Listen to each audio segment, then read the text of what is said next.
إن الله وملائكته يصلون على النبي يا أيها الذين آمنوا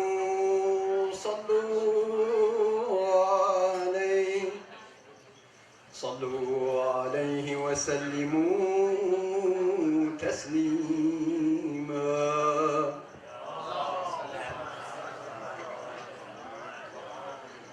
سبحان الله والحمد لله ولا إله إلا الله والله أكبر ولله الحمد. الله أكبر الله أكبر. الله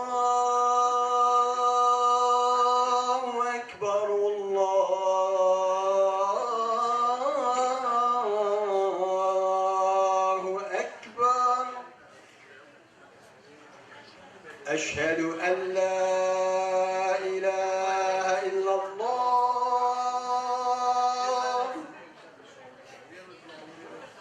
أشهد أن لا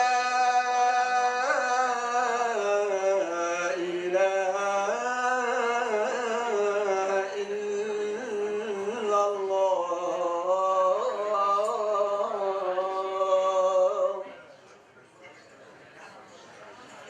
أشهد أن محمدًا رسول الله.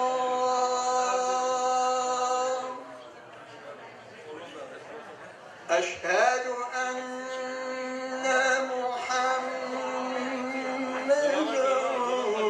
رسول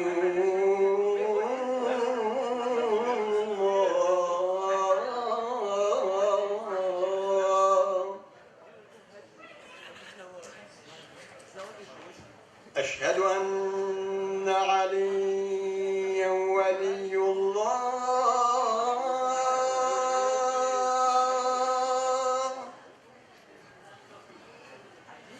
أشهد أن أمير المؤمنين عليا حجة الله.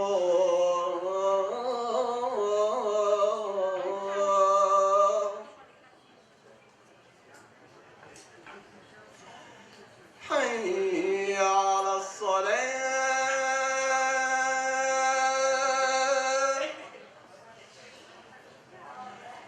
حي على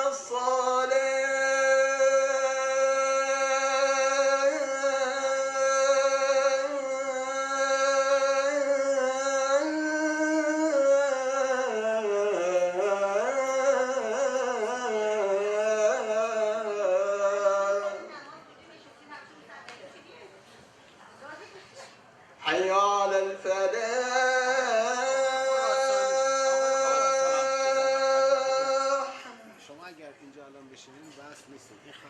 حي على الفلاح.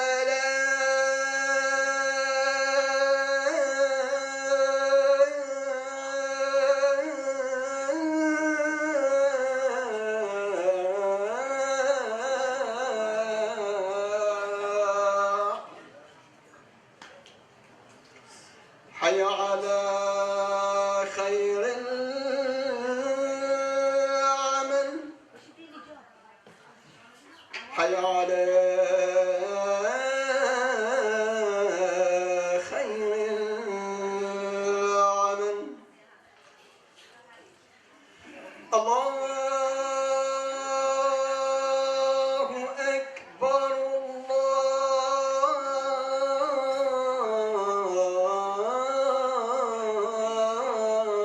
الله أكبر.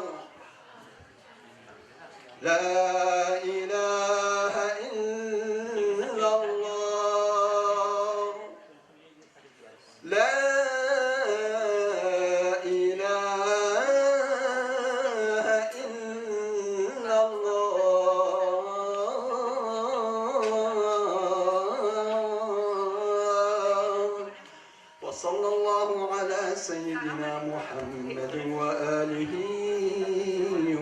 وسلم.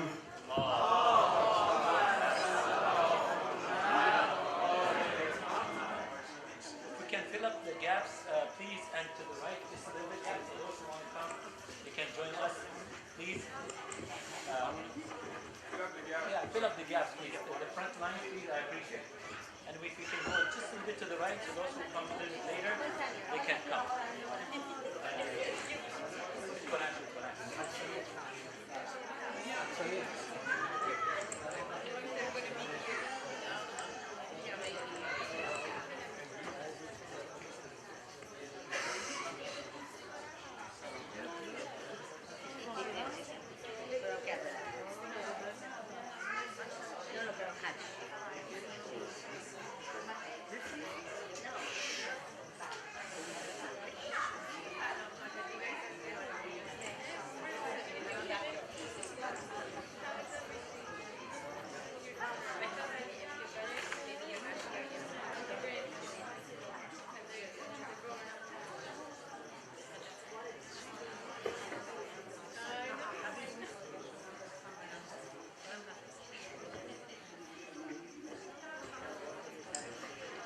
الله أكبر الله أكبر أشهد أن لا إله إلا الله أشهد أن لا إله إلا الله أشهد أن محمدا رسول الله أشهد أن محمدا رسول الله صلى الله عليه وسلم أشهد أن عليا ولي الله أشهد أن عليا حجة الله حي على الصلاة حي على الصلاة حي على الفلاح حي على الفلاح حي على خير العمل حي على خير العمل قد قامت الصلاة قد قامت الصلاة الله أكبر الله أكبر لا إله إلا الله.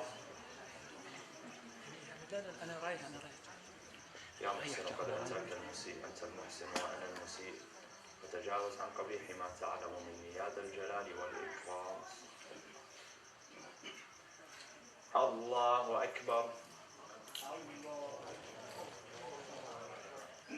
بسم الله الرحمن الرحيم الحمد لله رب العالمين الرحمن الرحيم مالك يوم الدين إياك نعبد وإياك نستعين اهدنا الصراط المستقيم صراط الذين أنعمت عليهم غير المغضوب عليهم ولا الضالين. بسم الله الرحمن الرحيم إذا زلزلت الأرض زلزالها وأخرجت الأرض أثقالها وقال الإنسان ما لها يومئذ تحدث أخبارها بأن ربك أوحى لها يومئذ يصدر الناس أشتاتا ليروا أعمالهم فمن يعمل مثقال ذرة خيرا يره ومن يعمل مثقال ذرة شرا يره. الله أكبر. سبحان ربي العظيم وبحمده سبحان الله سبحان الله سبحان الله سمع الله لمن حمده الله أكبر. سبحان ربي الأعلى وبحمده سبحان الله سبحان الله سبحان الله الله أكبر الله أكبر. سبحان ربي الأعلى وبحمده سبحان الله سبحان الله سبحان الله الله أكبر. بحول الله وقوته أقوم. بسم الله الرحمن الرحيم الحمد لله رب العالمين الرحمن الرحيم مالك يوم الدين إياك نعبد وإياك نستعين اهدنا الصراط المستقيم صراط الذين أنعمت عليهم غير المغضوب عليهم ولا الضالين.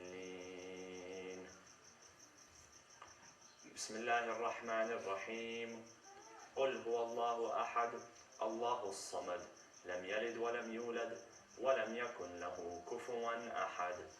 الله أكبر. اللهم صل على محمد وآل محمد. لا إله إلا الله الحليم الكريم لا إله إلا الله العلي العظيم سبحان الله رب السماوات السبع ورب الأرضين السبع وما فيهن وما بينهن ورب العرش العظيم والحمد لله رب العالمين. الله أكبر. سبحان ربي العظيم وبحمده سبحان الله سبحان الله سبحان الله. سمع الله لمن حمده. الله أكبر. سبحان ربي الأعلى وبحمده سبحان الله سبحان الله سبحان الله. الله أكبر. الله أكبر. سبحان ربي الأعلى وبحمده سبحان الله سبحان الله سبحان الله. الله أكبر. الحمد لله. أشهد أن لا إله إلا الله وحده لا شريك له وأشهد أن محمدا عبده ورسوله. اللهم صل على محمد وآل محمد وتقبل شفاعته في أمته وارفع درجته بحول الله وقوته. يقوم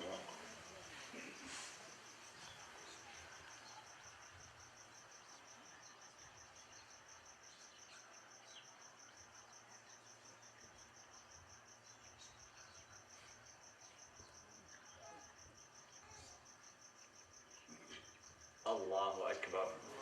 سبحان ربي العظيم وبحمده سبحان الله سبحان الله سبحان الله.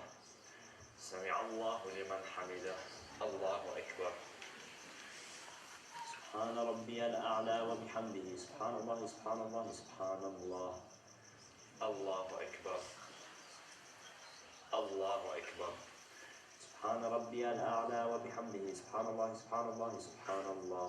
اللهم صل على محمد وآل محمد. يا ولي العافية نسألك العافية، عافية الدين والدنيا والآخرة، بمحمد وعترته الطاهرة. الله أكبر. بسم الله وبالله والحمد لله وخير الأسماء الحسنى لله. أشهد أن لا إله إلا الله وحده لا شريك له وأشهد أن محمدا عبده ورسوله. اللهم صل على محمد وآل محمد. السلام عليك أيها النبي ورحمة الله وبركاته. السلام علينا وعلى عباد الله الصالحين. السلام عليكم ورحمة الله وبركاته. الله أكبر الله أكبر الله أكبر. إن الله وملائكته يصلون على النبي يا أيها الذين آمنوا صلوا عليه وسلموا تسليما.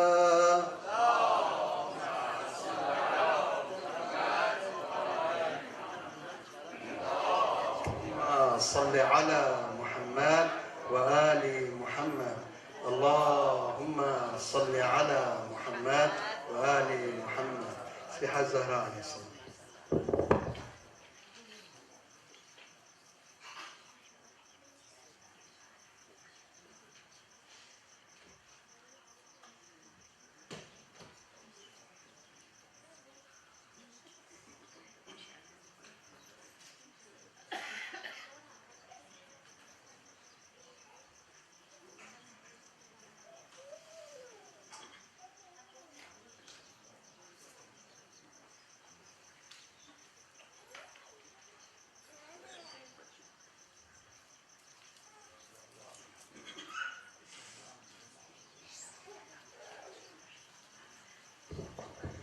بسم الله الرحمن الرحيم.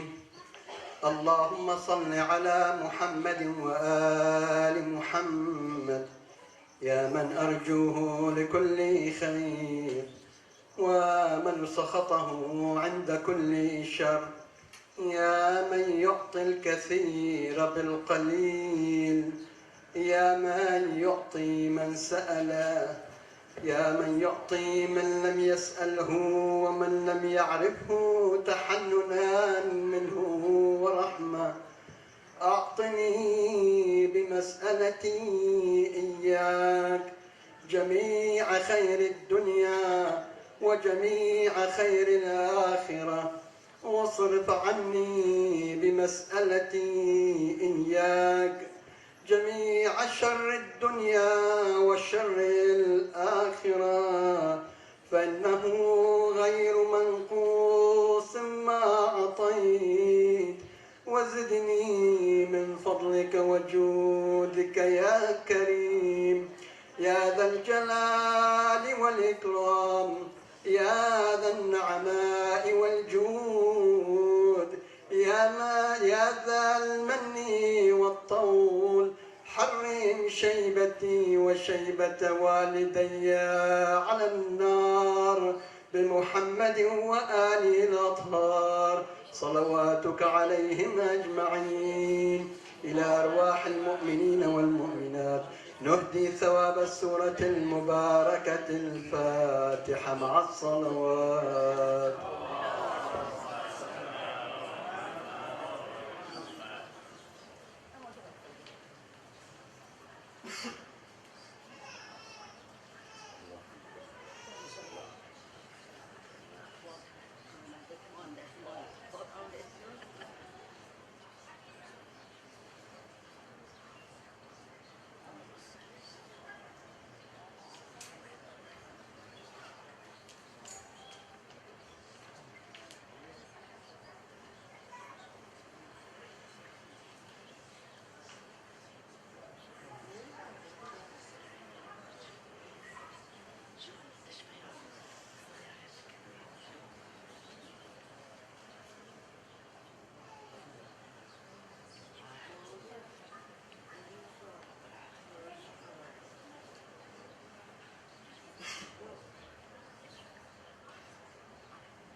الله أكبر الله أكبر أشهد أن لا إله إلا الله أشهد أن لا إله إلا الله أشهد أن محمدا رسول الله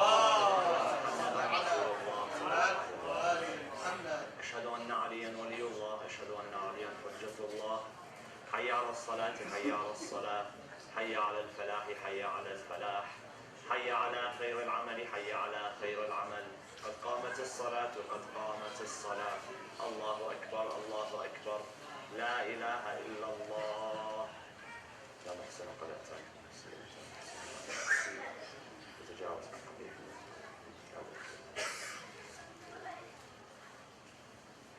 الله أكبر.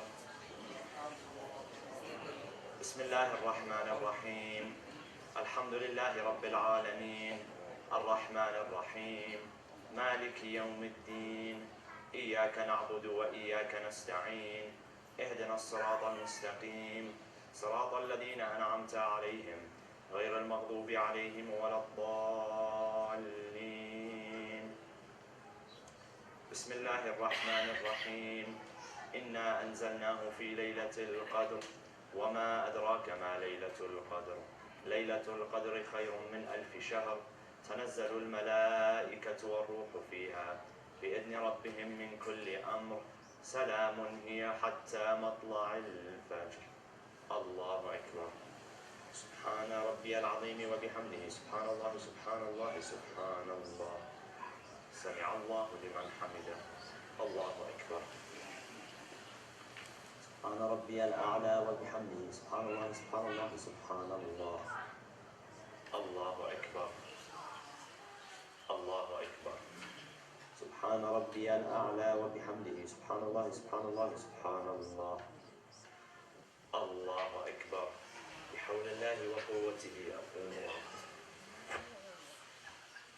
بسم الله الرحمن الرحيم الحمد لله رب العالمين الرحمن الرحيم مالك يوم الدين إياك نعبد وإياك نستعين اهدنا الصراط المستقيم صراط الذين أنعمت عليهم غير المغضوب عليهم ولا الضالين.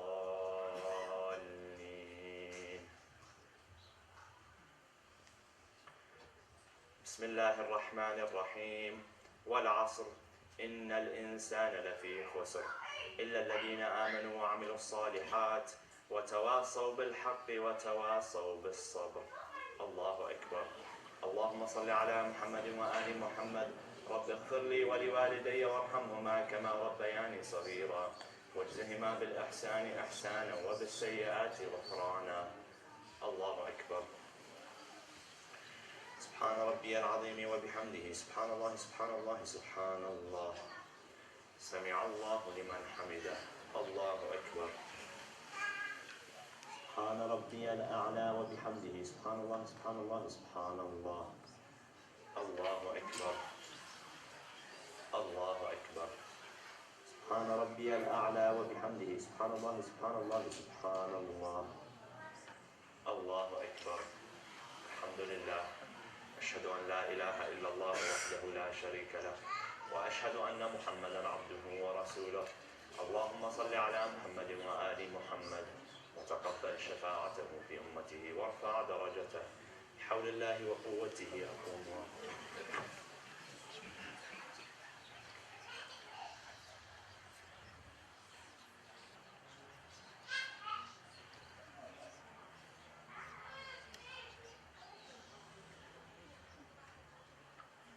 الله أكبر.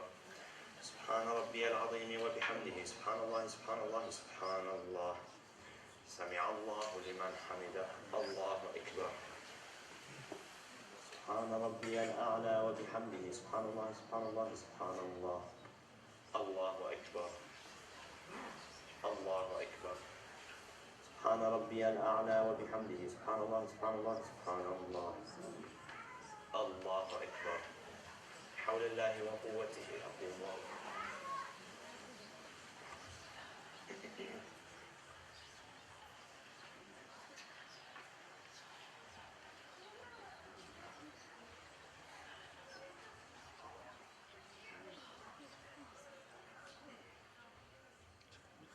الله أكبر. سبحان ربي العظيم وبحمده سبحان الله سبحان الله سبحان الله. سمع الله لمن حمده. الله أكبر. سبحان ربي الأعلى وبحمده سبحان الله سبحان الله سبحان الله. الله أكبر. الله أكبر. سبحان ربي الأعلى وبحمده سبحان الله سبحان الله سبحان الله. اللهم صل على محمد وآل محمد. يا ولي العافية نسألك العافية عافية الدين والدنيا والآخرة بمحمد وعترته الطاهرة. الله أكبر. بسم الله وبالله والحمد لله وخير الأسماء الحسنى لله. أشهد أن لا إله إلا الله وحده لا شريك له وأشهد أن محمدا عبده ورسوله. اللهم صل على محمد وآل محمد. السلام عليك أيها النبي ورحمة الله وبركاته. السلام علينا وعلى عباد الله الصالحين. السلام عليكم ورحمة الله وبركاته. الله أكبر. الله أكبر. الله أكبر. إن الله وملائكته يصلون على النبي يا أيها الذين آمنوا صلوا عليه وسلموا تسليما. صل على محمد وآل محمد. اللهم صل على محمد وآل محمد. اللهم صل على محمد وآل محمد. تسبيحات زهراء عليه السلام.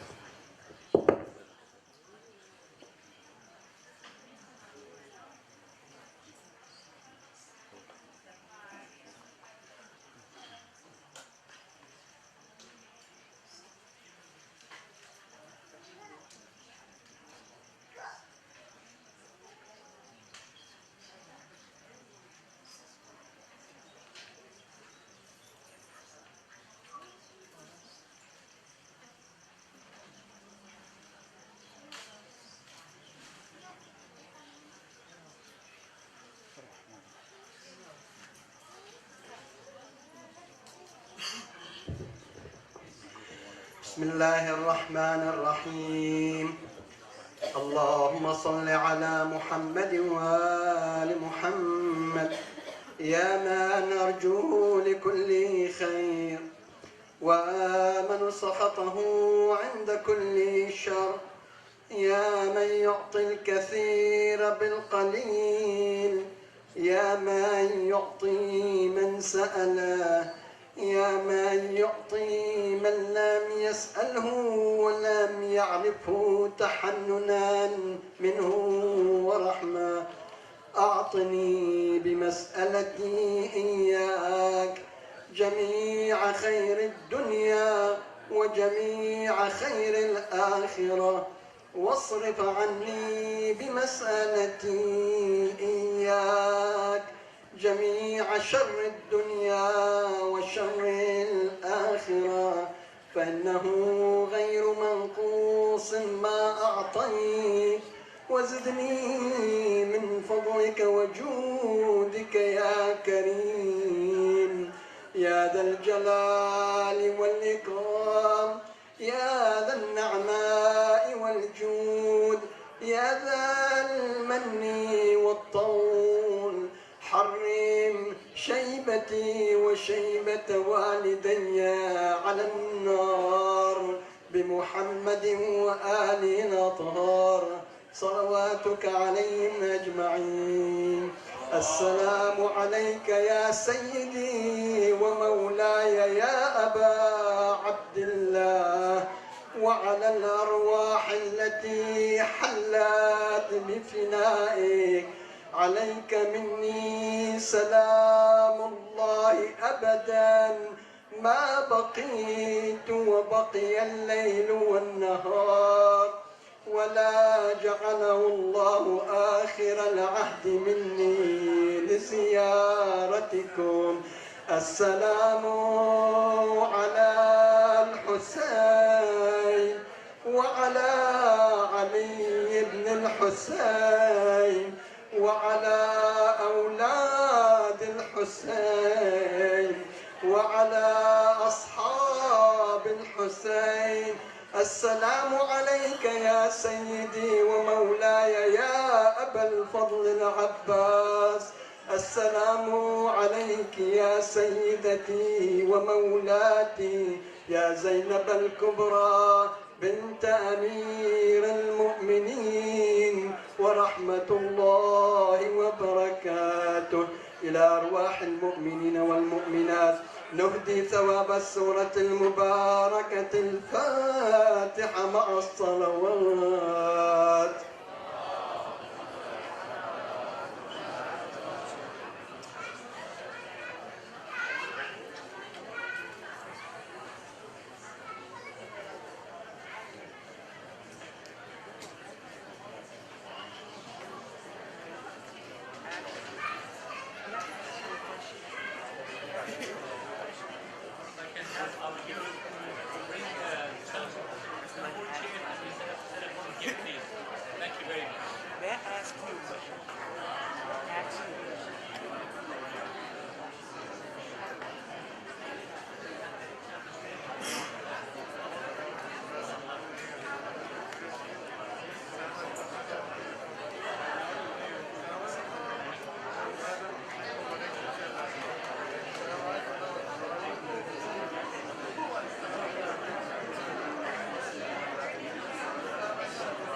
Assalamu alaikum wa rahmatullah. If I can have our young brothers to bring 2 chairs at a time and set them up here. We did not set them up for the prayers, So if you please help us out so we can, inshallah, start the program momentarily. صلى على محمد وآل محمد.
If I can have our sisters and brothers to please be seated and get ready for the program, inshallah.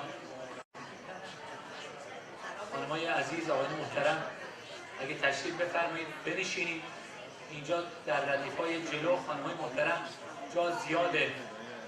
اگر دوست داشته باشید تشریف برید خیلی ممنون میشیم. Dear sisters, we have so many chairs that are empty up front.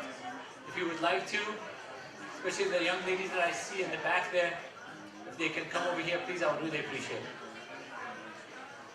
Before we start the program, I'm going to announce this a couple times at least. To have everybody's attention, please recite the loud salawat. Allahumma salli ala Muhammad wa ali Muhammad. Because I barely can hear myself. In order for us to start earlier and inshallah finish on time, please have a seat. خانمای محترم، تقاضا دارم خواهش کنم بفرمایید بنشینید. جلو جا زیاد هست، کسانی که اونجا نشستن برای که مجلس با شکوه‌تر بشه تشریف برید جلو، هم بهتر میشنویم هم بهتر استفاده خواهیم کرد. And you guys please. Excuse me. Okay. And another thing, for those people, for those kids who are very hard to handle, I understand. I always encourage every family to bring their children to the mosque. But it is extremely important for our kids to be here and not running around. They either sit right next to us quietly, because I'm pretty sure whoever the speaker is, they will be distracted definitely, and we will not be able to benefit from the speech. And we have a young lady that's going to read some Quran for us. She memorized some good part of the whole Surah Al-Balad, and we're going to hear from her momentarily. But I want to make sure that the hall, the prayer hall here, is absolute quiet. Those who have small kids, if you can keep them with you, right next to you, will be very well, very good. But if you can't, please do us a favor. Ms. Shapuri is here. She's upstairs, and she can handle those. And I'm going to have another one of our community members here to go help her out upstairs. So please send him upstairs. If not, please keep him here with you, and make sure that you're quiet during the program. And there is a good news in our community right now with the help of actually our center. As you're all aware of this free clinic that we have, or actually it's been sponsored by a few masjids around the Southern California, and our masjid is helping a lot out with this. I printed about 50, 60 of these copies, and I put them on the table. Saturday, April the 22nd, if you don't have insurance, if you have a problem with your dental doctor or dentist, this is a good opportunity that you go. It's a free. They have many services. I still can hear myself. I don't know, maybe the speaker, there's something. I'm going to, inshallah, momentarily I work on that as well. So there are many services they are offering for free, including filling, dental checkups, and lab work, blood pressure, glucose screening, and many other things. So if you would like to have one of these, it's going to be on April 22nd, Saturday, April 22nd, from 9 a.m. to 3 p.m. So please, as you leave, pick up one of these papers as you go, inshallah. And tonight is the first anniversary of Sakwa Khanum Azizi Reza, the mother of our dear brother Awazia. And I would like to ask everybody, plus the other people who have passed from our community, I would like to ask everybody to please recite Surah Al-Hamd with a loud salawat. Allahumma salli ala Muhammad wa ali Muhammad. إياك نعبد وإياك نستعين اهدنا الصراط المستقيم صراط الذين أنعمت عليهم غير المغضوب عليهم ولا الضالين صدق الله العلي العظيم. And tonight we are honored to have two of our good community members who are going to be talking to us. First of all, our dear Sayyid Mehdi Al-Khazwini, inshallah, in English. And after that, we are honored with our doctor, my dear brother and friend for a long time. I'm very happy and honored to have him as a friend. He's going to be talking to us, inshallah. And I begged him to speak in Farsi, of course, and English as well. Just a little bit, at least some of the translations, so we can all benefit. Those who do not speak Farsi. So when he speaks in Farsi, if you can bear with him, and inshallah we'll translate some of it to English. And at the end, inshallah, we're going to have some poetry recitation. Mr. Mushtaba is not here. You probably have to just bear with me. And I've been talking all day today. But inshallah, I'll try my best as I can, inshallah, as best as I can. Now, without any further ado, I would like to invite our dear young community member, Rehana Haydari. Rehana Haydari is one of our good members here. She's becoming a very active individual. She, mashallah, memorized some of the Holy Quran. She's going to recite for us. And inshallah, I'll come back with another recitation of the Holy Quran. Salli ala Muhammad wa ali Muhammad. Allahumma salli ala Muhammad wa ali Muhammad.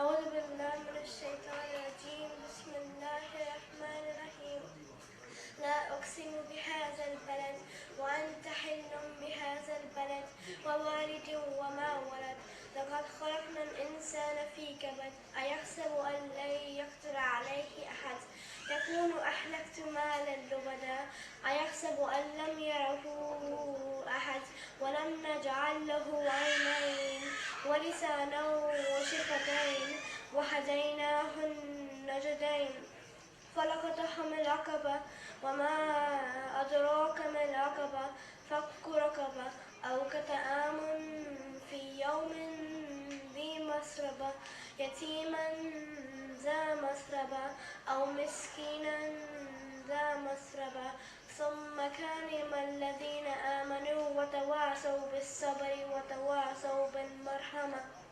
أولئك أصحاب الميمنة والذين كفروا بآياتنا هو أصحاب المشأمة عليهم نار مؤصدة.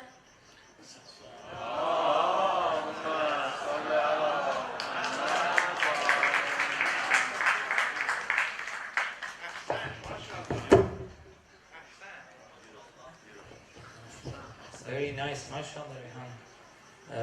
You're going to get my job, it seems like in the future.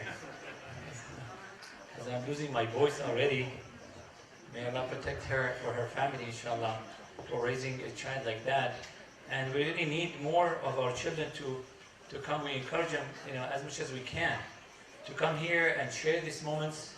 And I hope somebody recorded her. The family members recorded? Yeah, goes and keep those recordings, inshallah, for the future.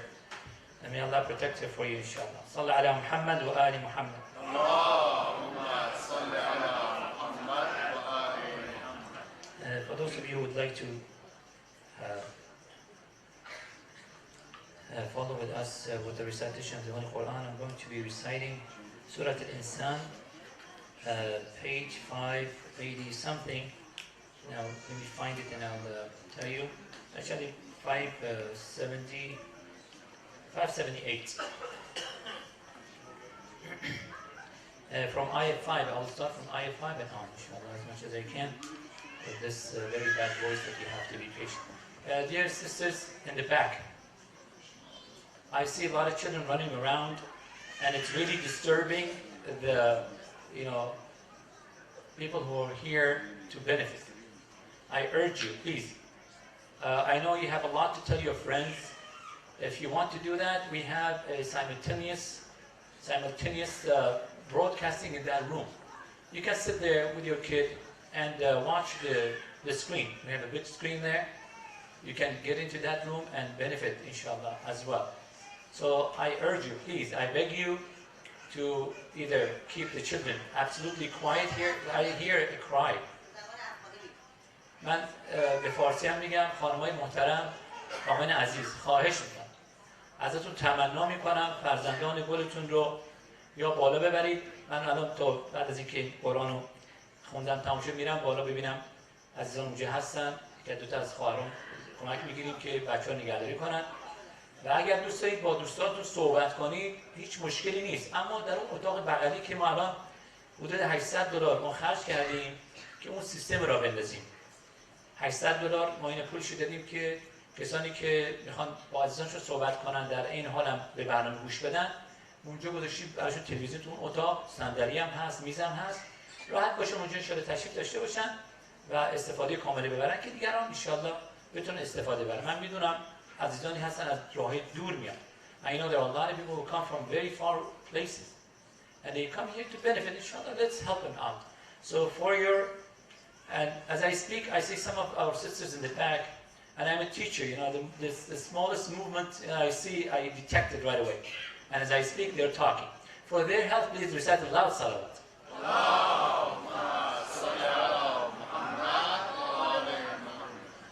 For the last time I say this, and I would have to, unfortunately, come closer to you, and I tell you directly, I don't like to do that, but I might have to do it. Please, sisters, who are sitting in the back, the young ladies, please either keep it very quiet, or you can come here actually up front.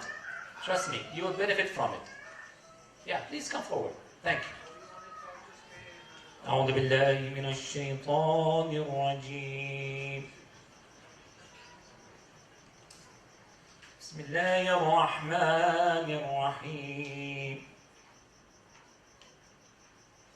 إن الأبرار يشربون من كأس كان مزاجها كافورا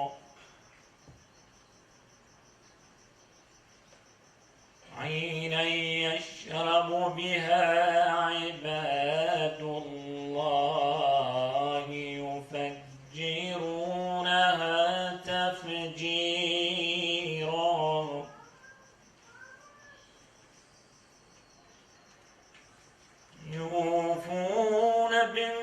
النذر ويخافون يوما كان شره مستطيرا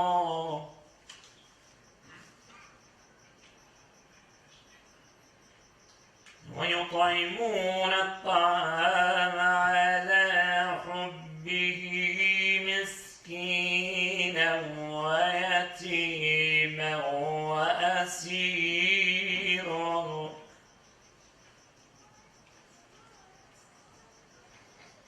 إنما نطعمكم لوجه الله لا نريد منكم جزاء ولا شكورا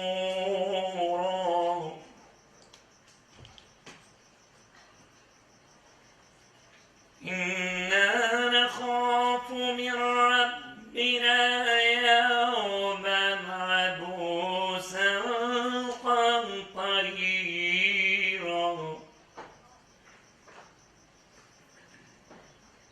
فوقاهم الله شر ذلك اليوم ولقاهم نضرة وسرورا وجزاهم بما صبروا جنة وحريرا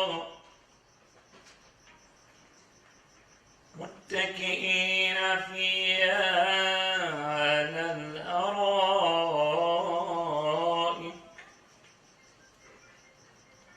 لا يرون فيها شمسا ولا زمهريرا صدق الله العلي العظيم صلوات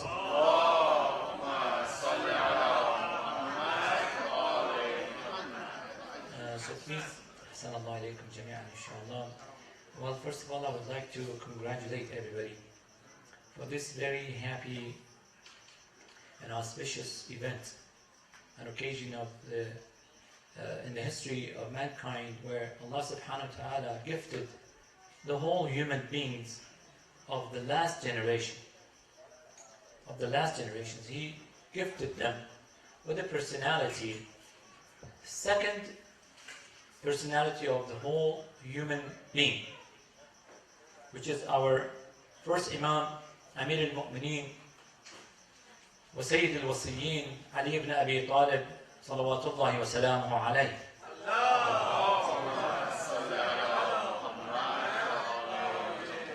A personality that the more you read about him, the more you fall in love with this individual. There are certain statements in Nahj al-Balagha that I sometimes share with my students in City of Knowledge. You find that if you apply one of them in your life, one of those short statements, if you apply, it's just enough for someone to apply one of those statements in their lives, and they will be having a very, if I can have that dear brother to either turn off their phone or put it on the silent mode, I really appreciate it. So, sometimes, when you see those statements in Nahj al-Balagha, we find it that it is so filled with knowledge, with wisdom, and you can tell easily that if you follow this one short statement of Imam alayhi salam, you will be prosperous in both this world and the hereafter, definitely. Because those words are so high, and sometimes when you think about them, you really come to the reality of Allah subhanahu wa ta'ala gifted the human beings with sending a man like Ali alayhi salam. So we're celebrating his birthday right now, tonight. And we're very happy, and I would like to congratulate all of you and the whole Muslim world, in particular the lovers of Ahlul Bayt and the lovers of Ali and Ali, inshallah. So, Without any further ado, I would like to mention one more thing. If you have any child with you, please, I really beg you to keep it quiet in this hall, and so I don't have to come and disturb you and bother you. And inshallah, let everybody benefit from it. We have live streaming also. Yeah, we have live streaming in the other room. You can, join us through that room and the big screen that we have there, inshallah.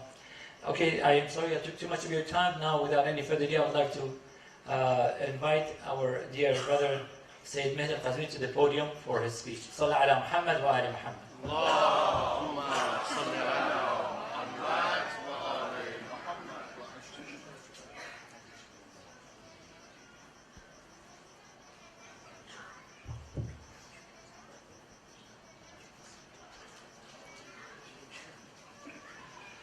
السلام عليكم ورحمة الله وبركاته. بسم الله الرحمن الرحيم. الحمد لله رب العالمين، وصلى الله وسلم على سيدنا محمد وعلى أهل بيته الطيبين الطاهرين. اللهم صل على محمد وآل محمد. قال الله في كتابه الحكيم: بسم الله الرحمن الرحيم.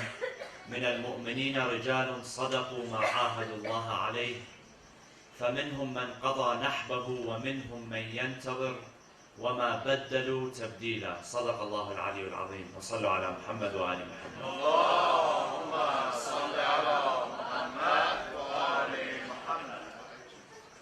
First of all, I'd like to congratulate all of you on the auspicious occasion of the birth of Amir al-Mu'mineen wa Mawla al-Muwahhideen al-Imam Ali ibn Abi Talib salawatullah wa salamu alayhi.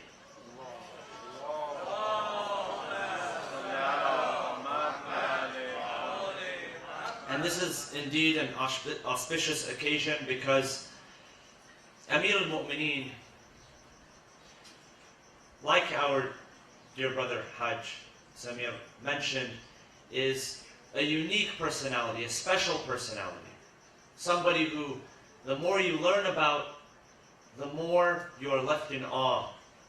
The more you realize his magnificence. The more you adore him, the more you fall in love with him. And it wasn't simply because this man was a relative of Rasulullah sallallahu alaihi wasallam. There were many relatives of the Prophet, some even closer in relation than Imam Ali alayhi salam was to the Prophet, such as uncles or brothers. He had his uncle Abu Lahab, who is mentioned in the Quran. Tabbat yada Abi Lahabin wa tab. The Prophet's own uncle was not his supporter. Other cousins of the Prophet or other relatives of the Prophet, some of them were the first to stand against him. And it wasn't because of his name, or it wasn't because simply he was the son of Abu Talib. Abu Talib also had other sons, 3 other sons actually. Why is it? What is the secret? Why did the Prophet adore and love and respect and hold this man in high esteem? What's the secret behind it? The more you study the life of the Prophet and then you study the life of Imam Ali alayhi salam, the more you begin to discover the connection between them. Because they thought the same way. They taught the same way. They were similar in behavior. They were similar in character. And the Prophet saw this from a very young age. From the age of 10, Imam Ali alayhi salam stood beside his cousin Rasulullah sallallahu alayhi wa sallam. From that time, the Prophet took him under his wing. And he taught him, and he mentored him, and he built him into the person that he eventually became. And so, I want to share just a few narrations with you. And sometimes you have to, in order to understand the true magnitude behind this personality, of course his supporters and those who would later follow him had a lot to say, had a lot of praise to give. But sometimes you have to look outside of the scope of just the supporters. Those who maybe did not support him. Those who sometimes even came into enmity, those who had enmity with him, those who sometimes even fought against him, what they had to say. One of those examples, a man by the name of Al-Hasan al-Basri, who was not a companion of the Prophet, but he was considered from the generation that they call Tabi'een, the companions of the companions. So they were the direct companions of the Prophet, who saw the Prophet, who lived with the Prophet, who were living during his time. And then there was the companions of the companions. Al-Hasan al-Basri was one of the companions of the companions. So he was not one of the companions of the Prophet, but he lived during the time of Imam Ali alayhi salam. He says the following. He narrates something in which he says Ali ibn Abi Talib had 4 qualities that I witnessed in no other man. He had these 4 qualities. He said, number 1, he says that when chapter number 9 was revealed, Surah Al-Bara'ah, and if you read Surah Al-Bara'ah, it begins with a proclamation. And this proclamation, chapter number 9, is in effect canceling the amnesty which was given to the non-believers who fought against the Prophet. So for a while, those who fought against the Prophet, those who rejected the Prophet, there was a period of amnesty. When this period of amnesty ended, chapter number 9 was delivered. So it had to be delivered from Medina to Mecca, where the non-believers were. And so the narration tells us that the Prophet had sent somebody with this letter. And then Jibreel came to the Prophet and said, Ya Rasulullah, recall that person, bring him back, and send instead Ali ibn Abi Talib. Send him instead. Because this message, Ali ibn Abi Talib is the only one that is worthy enough to deliver this message. And so the Prophet said the following, Al-Hasan al-Basri, he narrates this. He says that the Prophet recalled that person and gave this letter, which was the surah, the chapter. He gave it to Imam Ali alayhi salam, and he sent him, and he said the following. He said, لا يذهب بها إلا رجل مني وأنا منه. That the only person that is worthy of delivering this message is a man who fits this description. Minni, meaning he is from me, wa ana min, I am from him. And he says nobody received this honor before. It was only Imam Ali alayhi salam that received this title. That the Prophet said, I am from him and he is from me. Very, very powerful statement. He is not the father of Ali ibn Abi Talib, but he says, he is from me and I am from him. This was a special relationship that he had with the household, his own household, the Ahlul Bayt. And he says this about Imam Hussein alayhi salam as well, in the famous hadith, Husaynun minni wa ana min Hussein.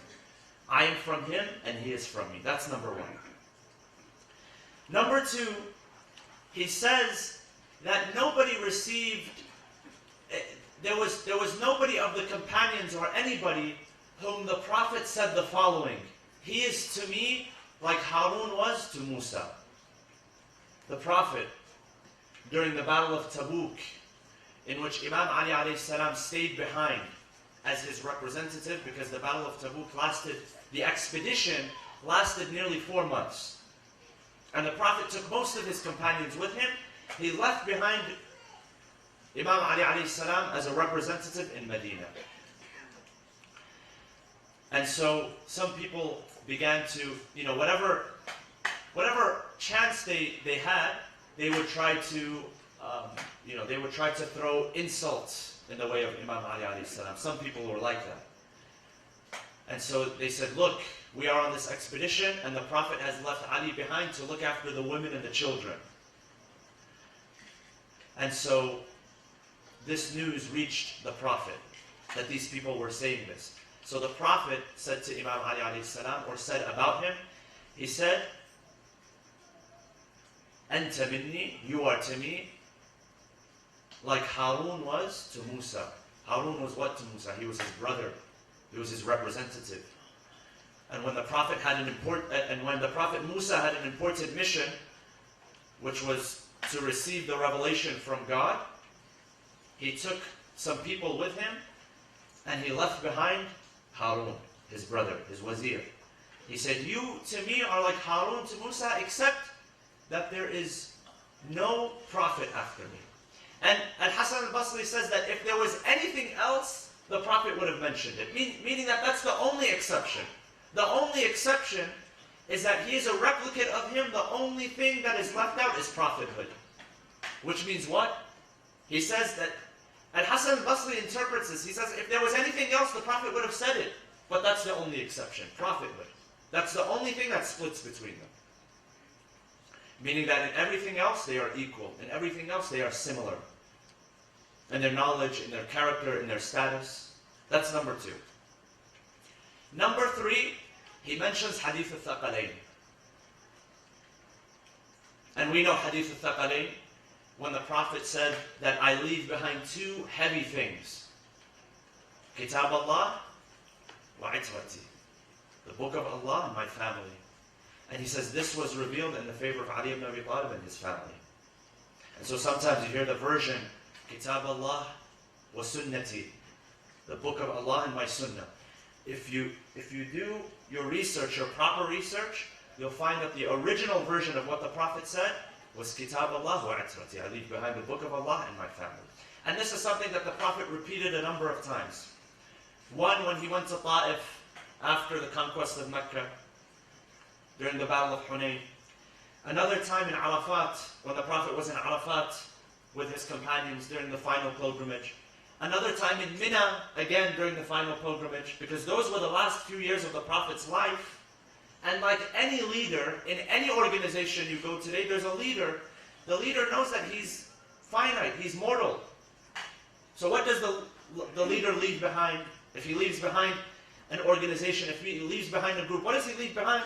He leaves behind principles for people to follow. Every great leader has principles. Every great leader has direction. Every great leader leaves behind instruction. And so during the final years, and the Prophet knew, in fact, during one of his sermons, he said, يُوشَكُ أَنْ أُدْعَى فَأُجِيبُ, that I am about to be called upon and I must respond. Meaning my Lord will call upon me. He will want me to return to Him. And I must respond.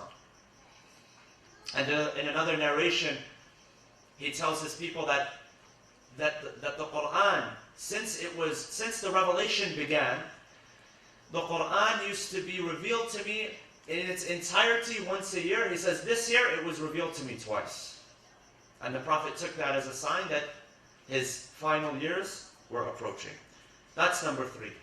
And number 4, he says this is very significant. Number 4 is that Imam Ali alayhi salam was never led by anyone except for the Prophet. And he was only put in a position of leadership. Whenever he was sent with a group, so if he was sent on an expedition with a group where the Prophet wasn't there, who was the leader? Imam Ali alayhi salam. Always. Always. The only time that he was not the leader was when the Prophet was there. That's the only time. And this was tested.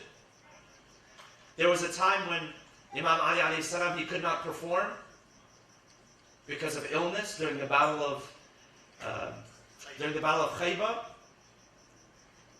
and he could not see. He had a pain that had afflicted his eyes. He couldn't see, and so the hadith says the Prophet sent out 2 people before him twice. He gave them the standard, and he sent them out. On one day he sent one, on the other day he sent another. And the hadith says, فَرَجَعَا مُنْهَزِمَيْنِ, they came back defeated. They couldn't follow through.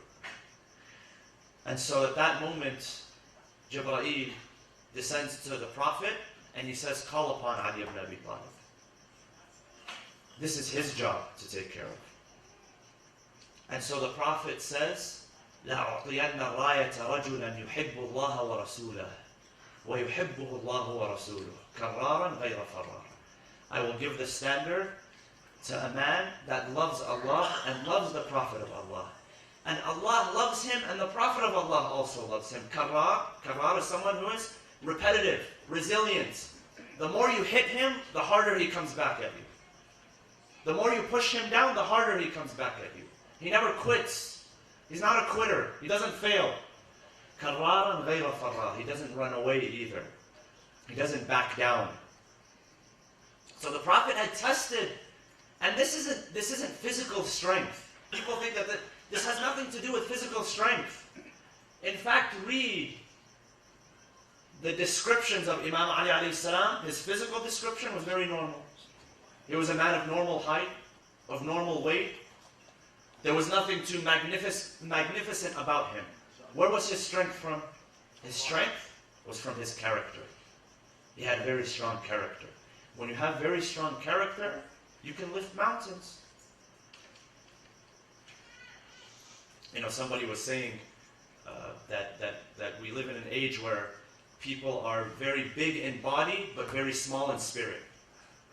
Imam Ali alayhi salam had a normal body, but he had a very strong spirit. He had a very, very strong spirit. And that was where his strength came from his spirit. He had great character. He was a nobleman. And who did he take this from? He took this from Rasulullah sallallahu alayhi wa sallam. Allahumma salli ala Muhammad wa ali.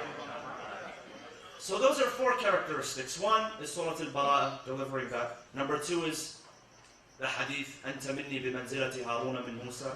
Number 3 is hadith al-Thaqalayn. And number 4 is that he was never led by anyone except for the Prophet. And he was always in charge.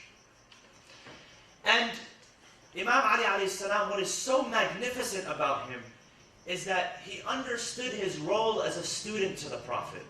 Throughout the life of the Prophet and after the life of the Prophet. For the 30 years that he lived after the life of the Prophet, he remained a student of the Prophet. He remained a mentee of the Prophet. The Prophet mentored him. He remained, at any chance that he got, he reminded people of the teachings of the Prophet, even after he passed away. He was the greatest disciple. You know, if you read about Imam Ali during the life of the Prophet, you won't come across one instance where he violated the commands of the Prophet, where he even objected to anything that the Prophet said. There was only one instance at the Treaty of Hudaybiyah, when the treaty was being written between the Prophet and the non-Muslims. Imam Ali was the scribe. The Prophet wanted to initiate the treaty. He told him, write from the messenger of God, Muhammad ibn Abdullah. So Suhail ibn Amr, who was the leader of the Meccan delegation, he said, no. He said, don't write the messenger of God. I mean, we don't accept him as the messenger of God. This is why we're standing in his way. You know, if we were accepted him as the messenger of God, we wouldn't be here and, you know, trying to figure out a peace treaty. So he said, remove it. So the Prophet, he said, Ya Ali, remove it. And Imam Ali alayhi salam, because he did not want them to get their way right away, he resisted. He said, I can't remove it. He said, don't worry. The Prophet says to Imam Ali, he says, don't worry, Ya Ali. What they write or what they don't write on paper is not going to affect my status. And one day you will share the same fate as me. He says this to the Prophet. He says this to Imam Ali, that one day you will share the same fate as me. And so after the Battle of Siffin, when the arbitration was being written, they refused, the side of Muawiyah, they refused to write on the arbitration Amir al-Mu'mineen. Muawiyah said, if I agree that he is Amir al-Mu'mineen, then may God curse me for fighting against him. Obviously, I don't agree that he's the commander. So they said, we'll remove it. And some of the companions of Imam Ali alayhi salam, they objected. They were very enthusiastic and zealous companions. Unfortunately, some of those very zealous companions, because they had something else which was in their heart, another agenda that was in their heart. And there were multiple filters that they went through. Imam Ali alayhi salam, his people went through multiple filters throughout his life. They didn't like it. And so he reminded them, he said, whatever is written on paper doesn't affect my status, in the same way that it happened with Rasulullah sallallahu alayhi wa sallam. Sallu ala Muhammad wa alihi. Allahumma salli ala Muhammad wa ali Muhammad. So he remained a disciple of the Prophet even after the Prophet passed away. Whatever chance he got, he would remind the people of the teachings of the Prophet. And this is why we celebrate the Prophet as a leader. This is why we celebrate Imam Ali as a leader. Because the best leaders are first the best followers. The best leaders are first the best students. You don't see a fatwa or an opinion, even though Imam Ali alayhi salam during the life of the Prophet was extremely knowledgeable, but you don't see a fatwa coming out during his time because he respected Rasulullah. If anybody has a question, he would point them to Rasulullah.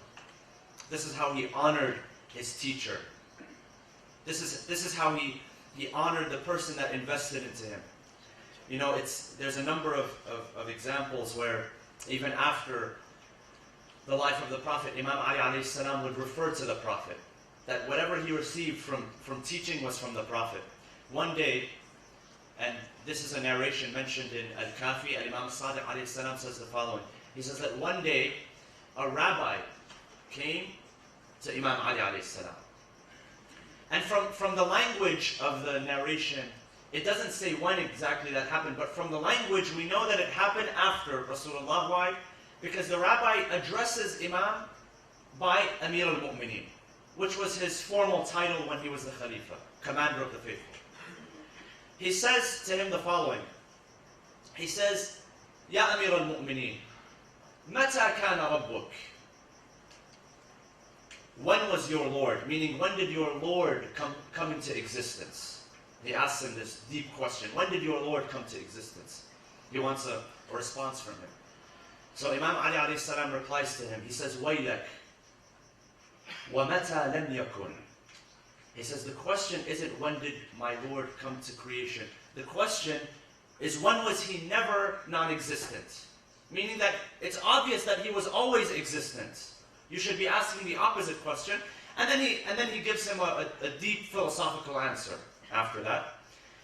And so the reply of the rabbi, he says, Afanabiyun anta? He's mesmerized by this, by the answer, by the delivery. He says, Afanabiyun anta? Are you a prophet? Imam Ali alayhi salam says, Waylak, ana abdun min abidi Muhammad. Sallu ala Muhammad.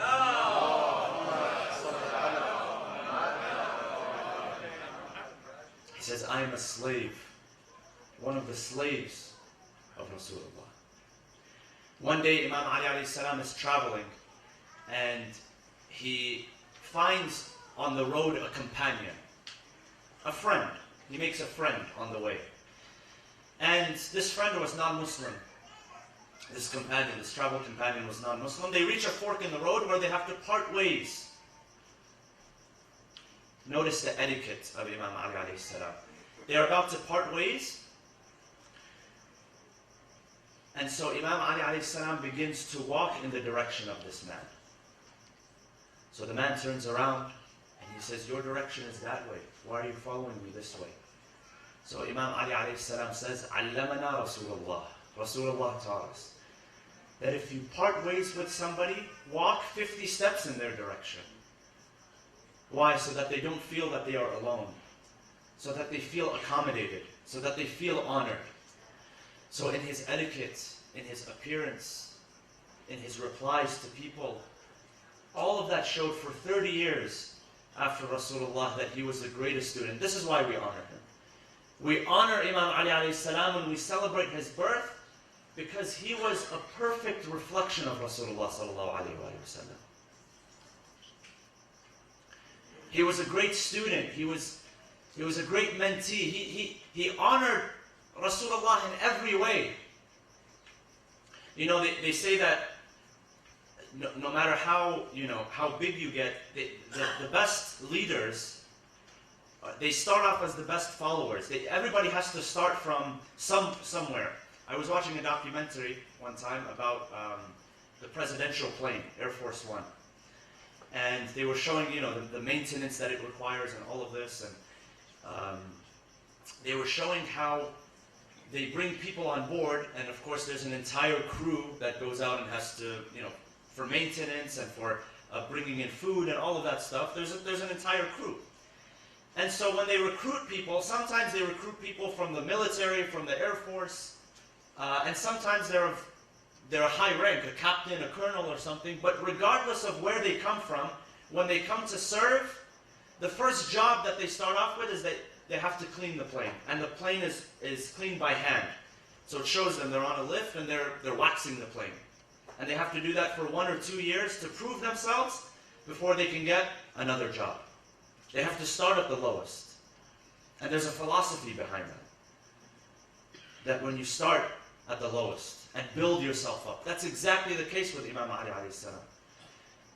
And he was, when you ask why was he the greatest after the Prophet? Because he was the first to learn from the Prophet. There was no secret. It wasn't a genetic thing that he had inherited from the Prophet. No. He was the best student of the Prophet from the beginning. Show a better student, we will follow him. If you can show a better student than him, then we'll follow him gladly. But there's no other better student than Imam Ali alayhi salam. And so what Imam Ali alayhi salam did after that, the same relationship that he had with Rasulullah, Imam Ali alayhi salam, in the same way that Rasulullah had invested in him and had taught him and took him under his wing, Imam Ali did the same thing for his companions. And that's why you have people like Ammar ibn Yasir, and Kumayl ibn Ziyad, and Sa'id ibn Jubayr. These are the people that Imam Ali alayhi salam had built. These were his representatives. These were the people that were the face of Imam Ali alayhi salam to the world. So those were the direct companions. The indirect companions are whom? Us. We are the indirect companions. If we follow the teachings of the Imams, we become the indirect companions. And Imam Sadiq alayhi salam, he says, when you present yourself in front of people, be an adornment for us. Kunu zaynan lana. Be an adornment for us. وَلَا تَكُونُوا شَيْنًا عَلَيْنَا. Do not be a burden on us. Do not be something which is unsightly or ugly in the eyes of people, because you are representing us. Through what? Not necessarily through your teaching. Sometimes people don't care what you're preaching about. They learn from what? They learn from your character. If a person feels safe around you, if a person knows that they can trust you, then you've reached a level where you can call yourself a follower of the Ahlul Bayt alayhi salam. And this is how people felt around the Ahlul Bayt themselves. This is how people felt around Imam Ali alayhi salam. We ask Allah subhanahu wa ta'ala to allow us to be among those of strong character. We ask Allah subhanahu wa ta'ala to allow us to follow in the footsteps of the Ahlul Bayt alayhi salam. Again, I congratulate all of you on the auspicious occasion of the birth of Amir al-Mu'mineen Ali ibn Abi Talib. We ask Allah subhanahu wa ta'ala to make this a month of blessings and mercy and forgiveness for us all. وصلى الله وسلم على سيدنا محمد وعلى أهل بيته الطيبين الطاهرين. اللهم صل على محمد.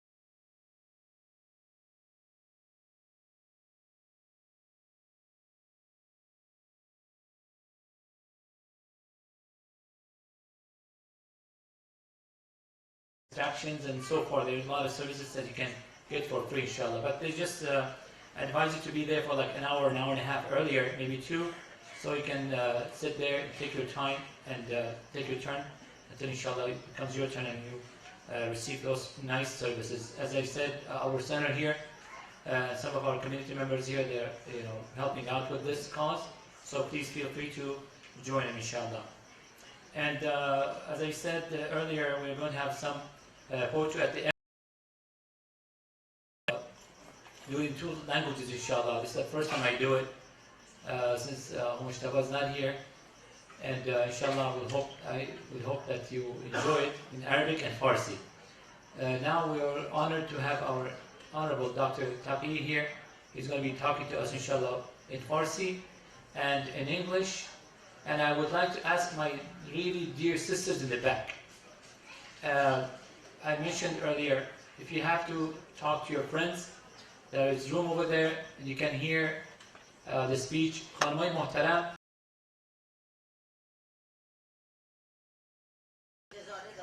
نمیدونم حالا چی بگم، چون چندی بار گفتم، به هر حال هر که خودشون سلام میدونن. این برقه رو به فارسی هم میگم. خیلی ممنون طلبه خانم سعید.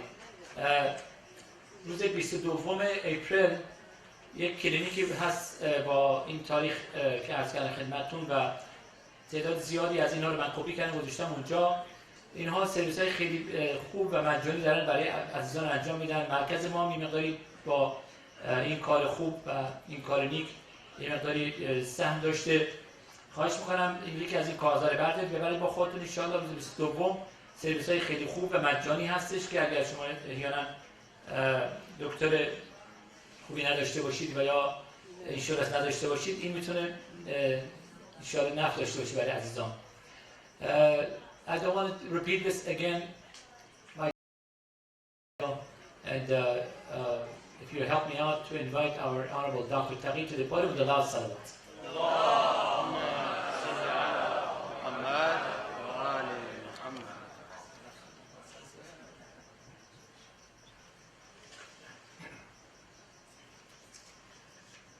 قبل از اینکه بنده شروع به صحبت بکنم، امروز آقا مجتبی سبزرو که امشب متاسفانه اینجا تشریف ندارن، به بنده فرمودن که اعلام کنم که فردا شب که شب 13 رجب هست و شب 14 و شب 15 رجب یه سری نمازهایی هستش که نماز شب 13 2 رکعت، نماز شب 14 2 تا 2 رکعت، نماز شب 15 3 تا 2 رکعت. نمازها مثل 2 رکعتی هستش و بعد از سوره حمد، سوره یاسین، ملک و سوره اخلاص، قل هو الله احد رو میخوانید و انشالله آقا مجتبی سبزرو و بنده رو هم دعا میکنید. این اعلامیه هم که حاجی سمیع فرمودن، این ادامه همون شفا کلینیک هست که شفا کلینیک با این رستانه مرج کردن. روز 22 اپریل برای کسانی که اینشورنس ندارن و نیاز دارن به دکتر که دندانهاشون رو پر کنن یا تمیز کنن یا کارهای دندان پزشکی و پزشکی دیگه دارن، میتوانید تشریف ببرید. همه این سرویس ها مجانی است و بسیار دکترای خوبی هم دارن. منتها گفتن اگر اهالی کامیونیتی 1 ساعت زودتر برن، یعنی از ساعت 8 دارن که انشاءالله زودتر نوبتشون بشه. خب در کنکورد یونیورسیتی اینجا آدرسش هستش اگه دوستان ببرن. در ضمن اگر راه دکتر ساعدان بفهمید خانم سعید، چون دکتر دندان پزشک هم نیاز دارن، اگه کسی بخواد کمک کنه خیلی ممنون میشه. بله عالی، احسن. خب لطف کنید مجلس رو با یک صلوات بلند پر انرژی بفرمایید.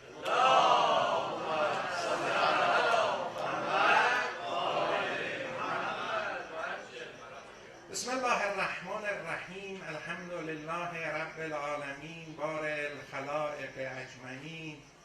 الصلاة و السلام علی عبده و رسوله حافظ سره و مبلغ رسالاته سیدنا و مولانا ابوالقاسم مصطفی محمد.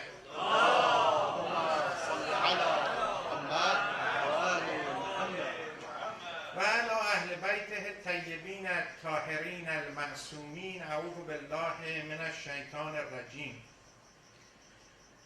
برادران و خواهران ارجمند، اساتید و سروران بزرگوار، سماحت حضرت حجت الاسلام و المسلمین حاج آقا مهدی قزوینی، سلام علیکم جمیعا و رحمت الله. السلام علی علی ولی الله و وصی رسول الله و خلیفة من بعده. تا صورت پیوند جهان بود علی بود. تا نقش زمین بود و زمان بود علی بود. اون قلعه گشایی که در قلعه خیبر برکند به یک حمله و بگشود علی بود. اون گرد سرافراز که اندر ره اسلام تا کار نشد راست نیاسود علی بود. آن شیر دلاور که برای طمع نفس بر خوان جهان پنجه نیالود علی بود. شاهی که ولی بود و وصی بود علی بود. سلطان سخا و کرم و جود علی بود. مسجود ملائک که شد آدم، مسجود ملائک که شد آدم ز علی شد. آدم چو یکی قبله و مسجود علی.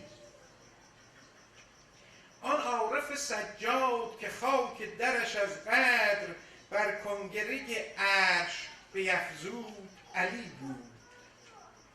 هم اول و هم آخر و هم ظاهر و هم باطن و هم عابد و هم معبد و معبود علی بود. آن شاه سرافراز که اندر شب معراج با احمد مختار یکی بود علی بود.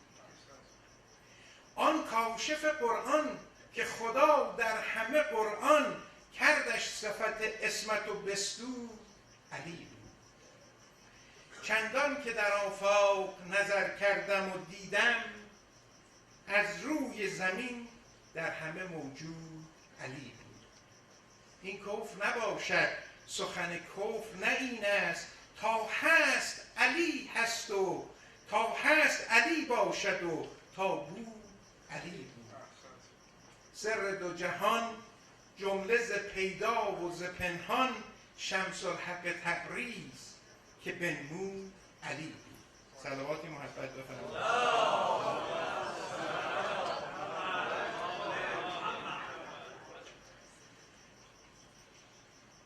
از زمان خلقت انسان در روی زمین تا به امروز ادیان مختلفی بر بشر عرضه شده.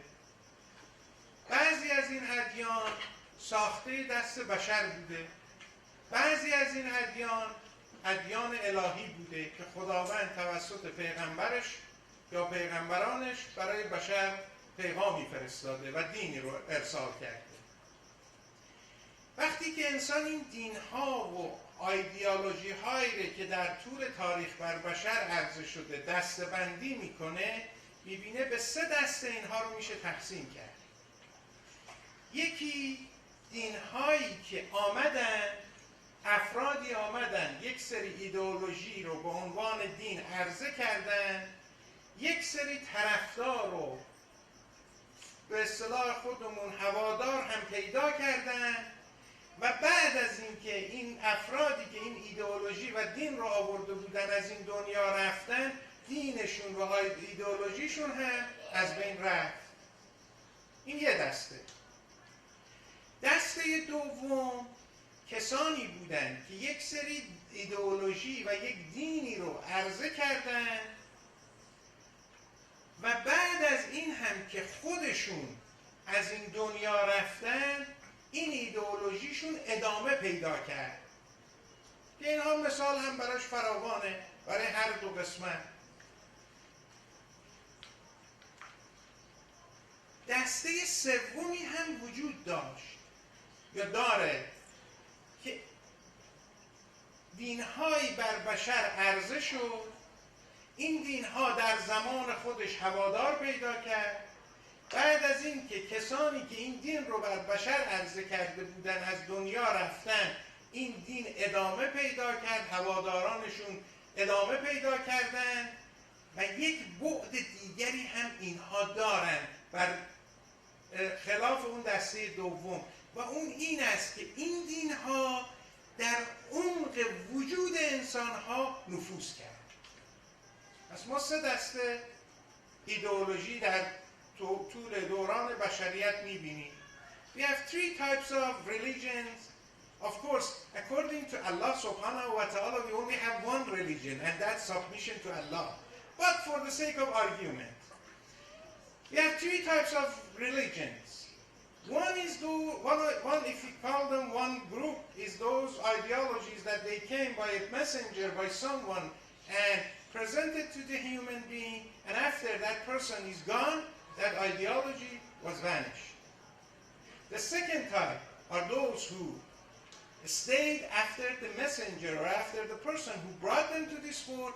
After they're gone, the ideology stayed. But the third type is those ideologies that they stayed. Not only they stayed, they influence the spirit of the human being to the deepest possible. وقتی نگاه میکنیم میبینیم این دسته سوم فقط ادیان الهی هستند. یعنی ادیانی که بشر آورده نتوانسته در عمق وجود انسانها اثر کنه. چند ماه دیگه ماه مبارک رمضان میرسه.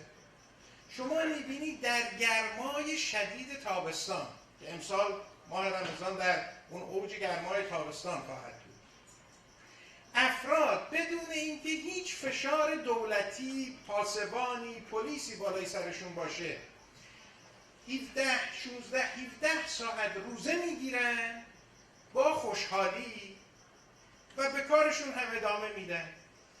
چرا؟ کی اینها رو مجبور کرده؟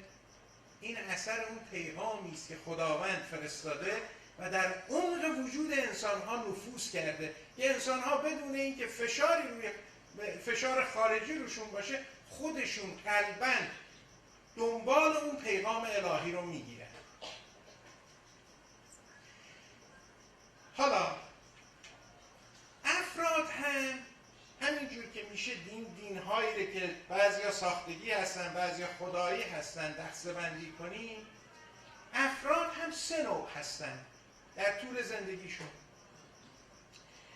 یه عده افرادی هستن که میان در این دنیا زندگی میکنن، انسانهای خوبی هم هستن، خانوادهشون، فرزندانشون، فامیلشون، دوستشون داره، ولی وقتی از این دنیا میره دیگه خبری ازشون باقی نمیمانه.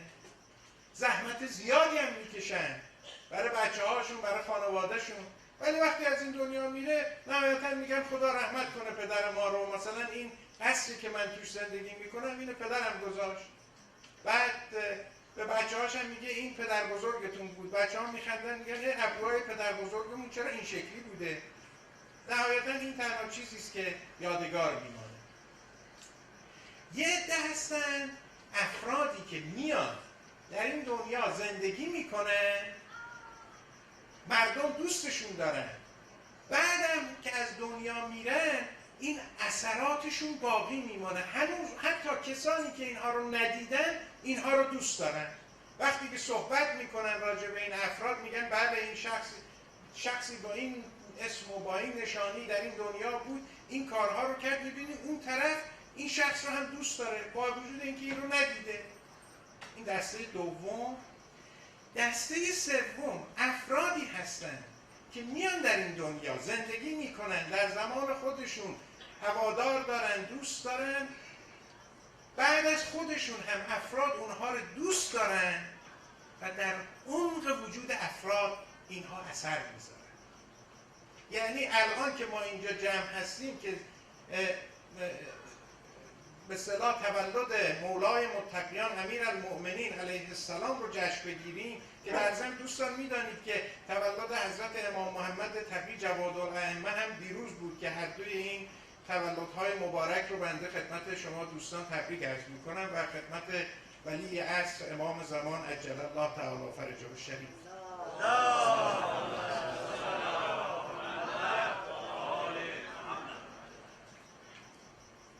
افرادی که این در این دسته سوم قرار میگیرند بسیار نادر هستند. وقتی نگاه میکنید میبینید به جز ائمه و یه سری افرادی که به این خاندان وصل هستند کمتر افرادی رو میشه پیدا کرد که این گونه در عمق وجود انسانها نفوذ کرده باشند. دلیل این هست وقتی که انسان فقط به خودش مراجعه بکنه. میبینه ما الان وقتی که راجع به حضرت علی علیه السلام صحبت میکنیم، آیا فکر میکنیم یعنی بینی و بین الله دوست داریم امام علی علیه السلام رو به عنوان یک انسان زنده در نظر بگیریم یا به عنوان یک کسی که از این دنیا رفته؟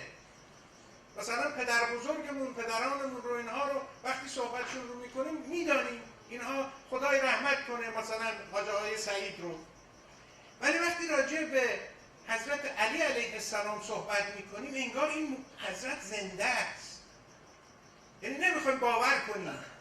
به خاطر این هست که و اینها این تعداد خود این نشان میده که وقتی انسان به قلبش رجوع میکنه میبینه دین اسلام، مذهب شیعه و این اهل البیت چقدر در اعماق وجود ما اثر گذاشتن و این خودش نشانه این هست که اینها برحق بودن.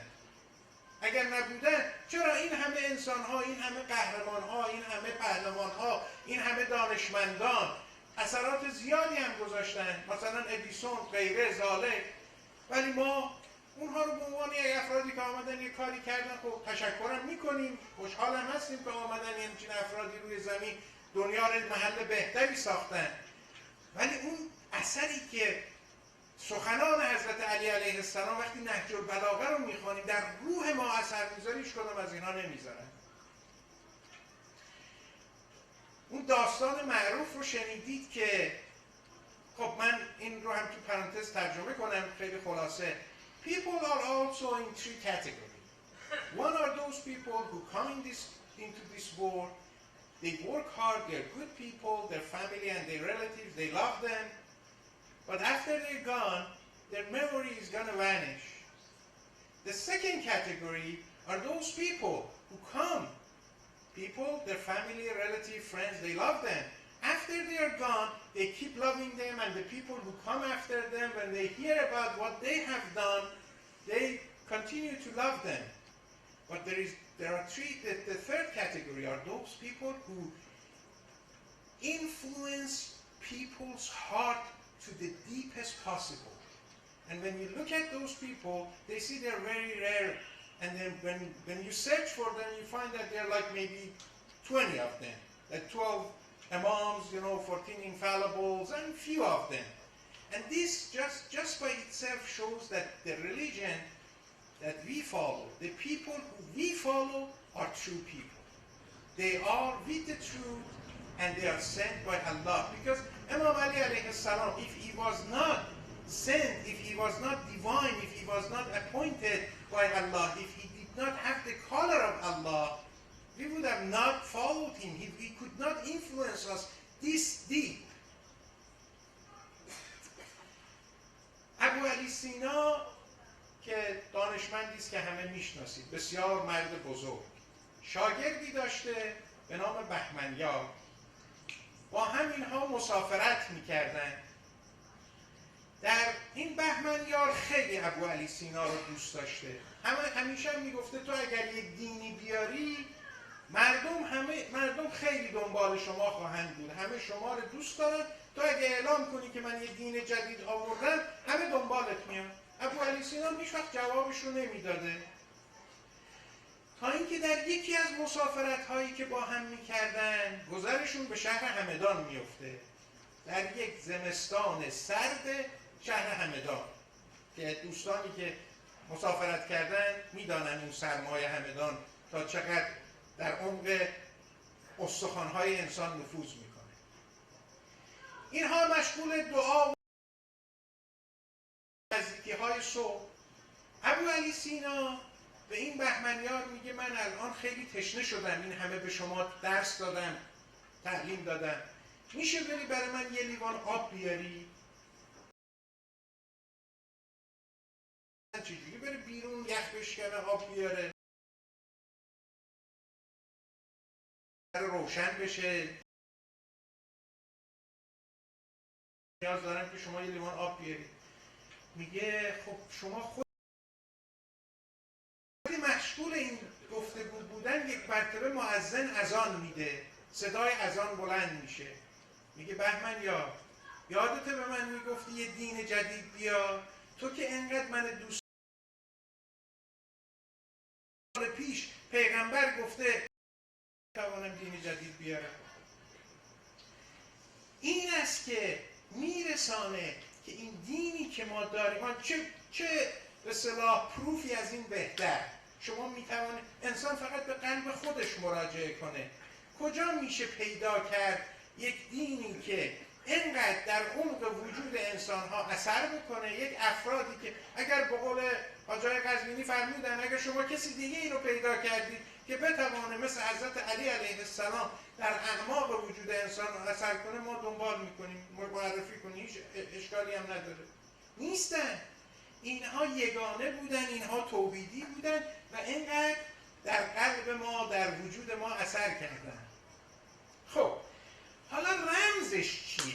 چگونه انسان میتوانه خودش تو این دنیا نباشه، از این دنیا بره ولی اثراتش باقی بمانه و مردمی که بعد میان هنوز اون رو دوست داشته باشن؟ برای اینکه این رو یه مقداری باز کنی، انسان ها در یک دسته‌بندی دیگه به 4 دسته تقسیم میشه. یه عده انسان‌هایی هستن که میان توی این دنیا اصلا اثری ندارن، بی تفاوت، نه دوست دارن نه دشمن دارن، نه کسی رو دوست دارن نه که با کسی دشمن هستن.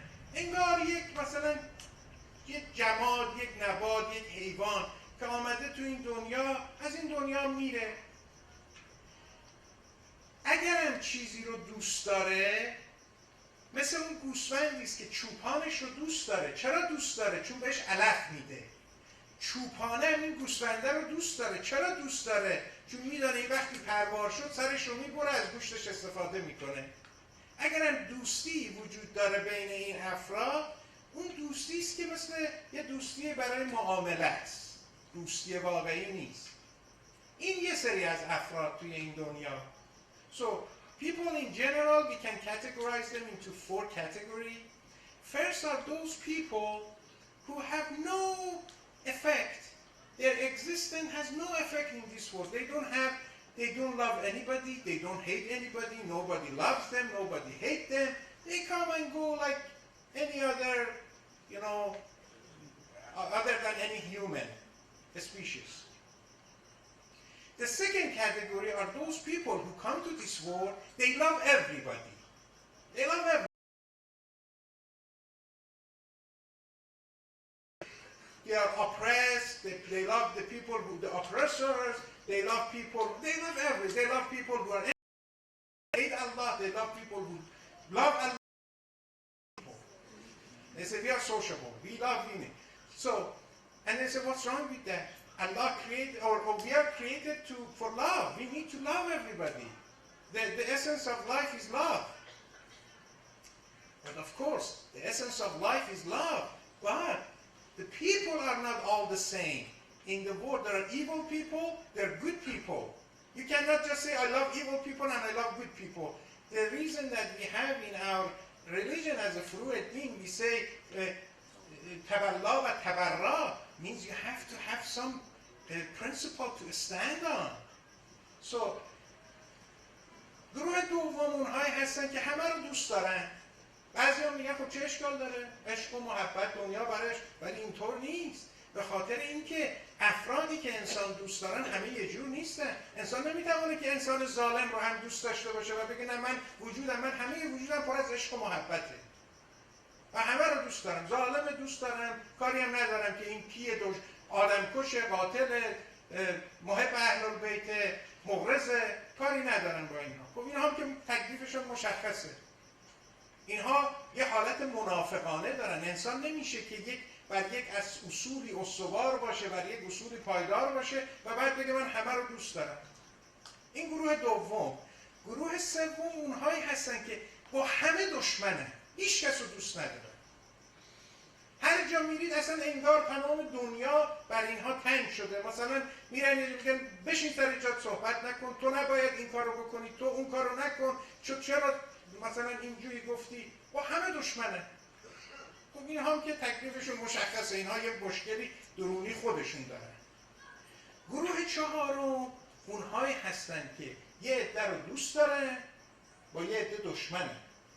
یعنی یه عده رو دوست ندارن، مسلمه. یک انسان باید بر یک اساسی، بر یک اصولی پایدار باشه. حالا این به این معنی نیست که هر کس جزء این گروه چهارم باشه انسان خوبیه که یه عده رو دوست داره، یه عده با یه عده دشمنه. از کجا متوجه میشیم که کدام از این چه گروهی توی این دسته چهارم خوبه؟ از اون چیزی که دوست دارن. چی رو دوست دارن و با چه چیز دشمنن، این نشان میده اینها چگونه انسان‌هایی هستن. So the third group are those people who hate everybody, hate everything, and we know that they have problems. Those people mostly they hate themselves as well. And the fourth group are those people who love some groups and they're enemy with the others. How do we know among this group who are good, who are bad? We look at what they love, whom they love, and whom they hate and they're enemy with. وقتی که انسان به زندگانی حضرت علی علیه السلام نگاه میکنه، میبینه اونهایی رو که حضرت دوست داشته و حضرت رو دوست داشتن چه انسانهایی بودن که حاج آقا فرمودن. میثم تمار 20 سال بعد از فوت شهادت حضرت علی علیه السلام برده بودن که بر سر دارش کنن. 20 سال بعد انسانی که میبرن، مثلا فرض کنید بنده رو اگر بخوان ببرن بر سر دار کنن چه حالتی دارن، به چی دارن فکر میکنن؟ میگه مردم من دارم میرم، بیاد از علی براتون بگم. ببینید این انسان ها، اینها دوستان حضرت علی بودن. از اینجا میشه فهمید اون گروهی که انسان‌های اون انسانی که اون گروه رو دوست داره و گروهی که اون انسان رو دوست دارن و با چه گروهی دشمنه. این حاتم طایی که همه شنیدید اسمشو، ایشان انسان بسیار بزرگی بوده از نظر سخاوت و بخشندگی، ولی خب مشرک بوده. پسری داشته به نام عدی. عدی در اواخر زندگی حضرت پیغمبر میاد خدمت حضرت پیغمبر و حضرت میفرماید این عدی پسر حاتمه. حضرت بلند میشن، عباشون رو در میارن، میاندازن روی زمین، به عدی تعارف میکنن، میگن شما بنشینید. و حضرت میگن این مشرکه. میگه اشکال نداره، ولی این پدرش یک انسان بزرگ بود. عدی از این رفتار پیغمبر خیلی خوشش میاد، مسلمان میشه. 3 تا پسر داشته به نام طرفه، طارف و طریف. هر 3 این پسرها در جنگ صفین در رکاب حضرت علی علیه السلام شهید میشن. خود عدی ادامه پیدا میکنه زندگیش و چون شخص بزرگی بوده، با بزرگان رفت آمد داشته، یک بار در یک جلسه معاویه رو میبینه. معاویه برای که داغ دلش رو تازه کنه میگه عدی پسرات چی شدن؟ میدانسته چی شدن ولی میخواد داغ دل این رو تازه کنه. میگه هر 3 در رکاب، میگه تو که میدانی چه شدن، هر 3 در رکاب حضرت علی علیه السلام شهید شدن. میگه عجب، علی در مورد شما چه بی انصافی کرد، پسران خودش زنده موندن، پسران تو رو کشتن. علی میگه معاویه بذار من بهت بگم، من در حق علی بی انصافی کردم. معاویه میگه چطور؟ میگه شرم بر من که من زنده ام و علی زیر خاک. من بی انصافی کردم، منم خودم باید در اون جنگ در رکاب حضرت کشته میشدم، شهید میشدم. ببینید این انسان‌های بزرگ. بعد آدم میبینه که طرفداراش کیا هستن. ما یک معلمی داشتیم خدا رحمتش کنه، تعریف میکرد برای ما در دوره دبیرستان. میگفت یک روز از یک جایی رد میشده، دیده چند نفر از این بچه‌ها نشسته بودن داشتن تعریف یک شاگردی رو میکردن، یکی از دوستاشون رو میگفتن این عجب آدم خوبی است. بعد معلم که میاد سر کلاس میره به اون شاگرده میگه دیدم مثلا اصغر و علی و تقی داشتن راجع به شما صحبت میکردن، میگفتن تو چه انسان خوبی هستی. این شاگرده شروع میکنه گریه کردن. چرا گریه میکنی؟ اینا که میگفتن تو آدم خوبی هستی. میگه آخه اونا خودشون آدم بدی هستن. اونا اگه تعریف من رو بکنن یعنی من مشکل دارم. اونا نباید تعریف من رو میکردن. بنابراین انسان از اینجا متوجه میشه، میفهمه که وقتی که میخواد یه نفر، وقتی که حضرت علی علیه السلام میگه من با حق هستم و حق با علی است، این رو نشان میده که چون یک شخصی یه بار میاد خدمت حضرت علی علیه السلام میگه یا علی این طلحه و زبیر میدانی چقدر خدمت به اسلام کردن؟ اینا مگه میشه راه غلط برن؟ این طلحة الخیره. طلحه لقبش خیر بود، طلحة الخیره. اون زبیره در رکاب پیغمبر جنگیده. حضرت یک جوابی میده که این طه حسین یکی از نویسنده های بزرگ عربه.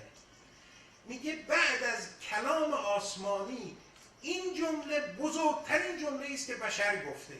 بشر هیچ وقت این جمله بالاتر از این نگفته. در جواب حضرت میفرماید ای زید،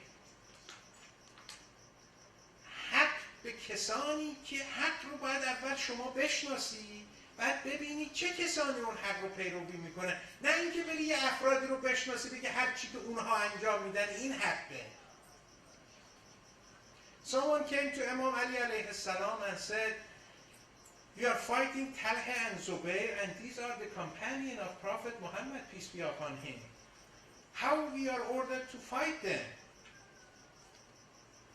Imam Ali alayhi salam said a sentence in response that Taha Hussein, who is one of the greatest scholars in writing in Arabic literature, he said after the divine word of Allah, this sentence is the sentence that is at the highest value of any word that can come from a person's mouth. He said, "O Zayd, this is how you need to construct your logic. Go first, what is the truth? Then find out who is following that truth. Then follow those people. It's not that you go and find people who are like, you think they're great, and they say, okay, because these people are great, whatever they do is the truth." So, if you follow Imam Ali alayhi salam, because he was the truth and he was with the truth. خب دوستان، بعد از اینکه فهمیدیم که مختلف دارن، که همه شما مطمئناً وقتی که من صحبت میکردم در مورد این دسته‌بندی ها یه افرادی رو تو ذهنتون میشناختید، میگفتید این شخص از دسته اوله، اون شخص از دسته دومه.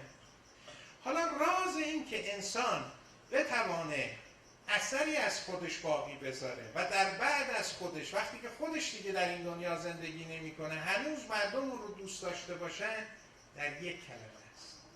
میدانید که در دنیای قدیم دانشمندا میگشتن دنبال یک اکسیری، کیمیاگران، که میگفتن ما این رو بزنیم به مثلا مس، این مس طلا بشه. ما یه چیزی رو پیدا کنیم که به هر فلزی بزنیم این طلا بشه. درسته نتوانستن اون رو پیدا کنن، ولی از اون بهترش رو پیدا کردن. مثلا کی حدس میزد سالهای پیش، 100 سال پیش، که یک تیکه فلز رو پیدا کنن، از این تیکه فلز اورانیوم یه چیزی بسازن که وقتی این میفته در یک کشوری تمام کشور رو نابود کنه. تمام اون قدرت اون بمب در یک گرم فلز جمع شده. در انسان ها هم اون قدرت و اون پتانسیل هست که انسان بشه یک چیزی که مثلا الان ما چجوری راجع به مقداد، عمار، یاسر، مالک اشتر اینا صحبت میکنیم، انسان های بزرگ به نظرمون میاد، که ما هم اینجوری بتوانیم یک اثری در دنیا بذاریم. اون اکسیره چیه؟ اون چیه که میتوانه انسان رو یک مرتبه عوض کنه، یک انسان الهی بکنه؟ اون اکسیر عشق. اکسیر عشق.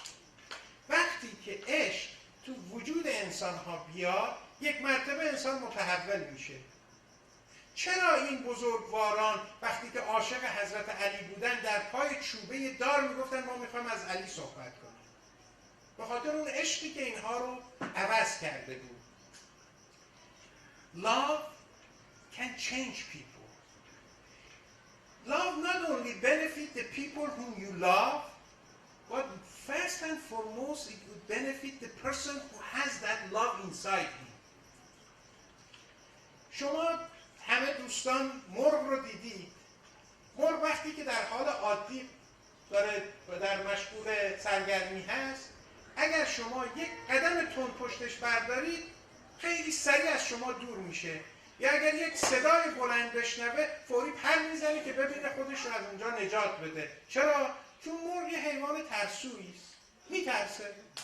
حالا همین مرغ وقتی جوجه هاش در میاد، همین مرغ ترسو، شما برید نزدیکش بشید، نه تنها فرار نمیکنه، مرغ خب ما رو به انسان، به عنوان انسان که نمیشناسه، فکر میکنه ما یه هیولا هستیم آمدیم بچه هاشو مثلا بدزدیم. نه تنها فرار نمیکنه، یک حالت حملن به خودش میگیره. چی این کار رو با این مرغ ترسو کرد؟ عشق برای اون بچه ها. عشق اول کاری که میکنه خود اون انسان عاشق رو عوض میکنه، قبل از اینکه منافعش به دیگران برسه. دوستان همه بچه هاتون رو که میخواید صبح برای نماز صبح بیدار کنید، یا نوه ها رو یا بچه ها رو، چقدر مشکل دارید؟ باید برید رخت خواب رو مثلا نیمه بلند کنید، یک کاسه آب با خودتون ببرید، بعد چند دقیقه بعد مثلا دوباره باز برید، شاید بلند بشن شاید بلند نشن. بعد همین آقا پسر و دختر خانم شما به محض اینکه بچه دار میشه با یک صدای کوچیک بچهش ساعت 2 بعد از نصف شب مثل فنر از توی رخت خواب میپره. همونی که تا دیروز نمیشد از توی رخت خواب بیدارش کنیم. چرا؟ اون عشقی که به اون بچه ها پیدا میکنه. پس عشق اول انسان عوض میکنه. راز این که اینقدر زیارت قبور ائمه توصیه شده چیه؟ اون تجدید عشق. آخه بعضی میگن این پولی که میخواید ببرید کربلا خرج کنید، نجف خرج کنید، همینجا بیمارستان بسازید، همینجا مدرسه بسازید. آخه این رازش اون خرج کردن پول نیست، رازش اون تجدید عشقه که وقتی انسان میره اون محبتش رو تجدید میکنه، بعد بیاد مدرسه هم میسازه. چرا اونایی که عاشق نیستن مدرسه و بیمارستان و مسجد نمیسازن؟ مثلا خیلی ها میرن در فرانسه، نمیدونم کجا، اینجا پولاشون رو خرج میکنن، بعدم میان اینجا هیچ خبری هم نمیشه. اون تجدید عشق، the love for اهل البیت، the first thing that it does, it will change ourselves. It will change the person who goes and visit them. And then they can come, they have more love, they have more affection for human, for the people, and then their name is going to remain. Their name is going to remain. They become divine. And their name is going to remain. برادران و خواهران، بیشتر از هر چیزی و هر نیازی که ما در دنیا داریم، ما نیاز به افراد عاشق داریم که بریم با اینها مجالست کنیم. علامه بزرگ آیت الله شهید استاد مطهری در یک جایی می‌فرمودند این من در زمان جوانی نماز شب خواندن برام خیلی سخت بود، تا اینکه یک مدتی یک مجالستی پیدا کردم با آسد میرزا علی شیرازی که از علمای اصفهان بودن، از اون مردان متقی بزرگ. میگن همین مجالست مختصر باعث شد که من فهمیدم نماز شب چه عشقی داره، چه اثری داره. و من بعد از اون میگه اونجا من فهمیدم که سعدی میگه شب مردان بلند روز جهان افروز است. یعنی اینا اصلا شب ندارن، اینا وقتی که شب بلند میشن مثل روزه براشون. هیچ چیزی انسان رو به خداوند انقدر نزدیک نمیکنه. خب بله کتاب خواندن، قرآن خواندن، نهج، اینا همه اثر میذاره، ولی اگر بخوایم خیلی سریع انسان برسه، مجالست با این افراد عاشقه. عشق به اهل البیته.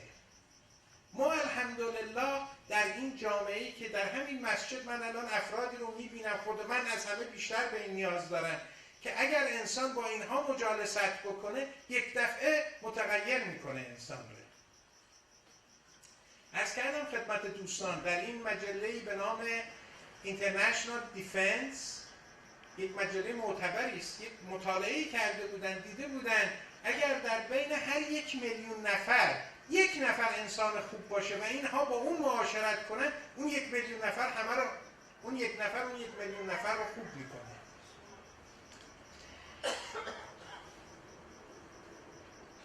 به هر حال من توصیه‌ام این هستش که خود من هم نگاه میکنم، من از این دوستان هم دارم، خیلی در زندگی من تاثیر گذاشتن، از رفقا و اقوامی که داریم.